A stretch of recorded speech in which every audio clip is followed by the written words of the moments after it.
በሳውዲ አረቢያ ከ30 ዓመት በኋላ በበረዶ መሸፈኗ ብዙዎችን አነጋግሯል።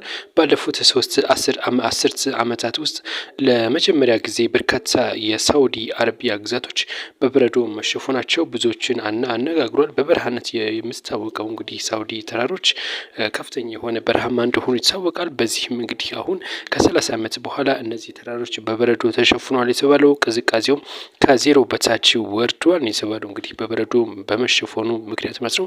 ሀገሪቱ መገናኛ ብዙኃንም ክስተቱን ታሪካዊ ብለው ነው ይዘግቡ የሚገኙት። በረዶ በጣለበት ቦታ የሀገሪቱ ዜጎች ወደ ውጪ በመውጣት ፎቶ ሲነሱ እንደዚሁም ደግሞ የተለያዩ እንቅስቃሴ ሲያደርጉ ደስታቸውንም ሲገልጹ ነው እንግዲህ ሲታይ የነበረው። ይህ በረዶም በሳውዲ ከፍተኛ የሆነ ዝናብ እንዲጥል መደረጉ እንግዲህ እያነጋገረ ይገኛል። በበረሃማነት የምትታወቀው ሳውዲ አሁን ዝናብ በመጣሉ ብዙዎች የተናገሩበት ይገኛሉ። እናንተ ማሳብ ስትበት ሌሎች መሪያ እንዲደርሳችሁ ሰብስክራይብ እያደረጋችሁ አብራችሁን ቆዩ።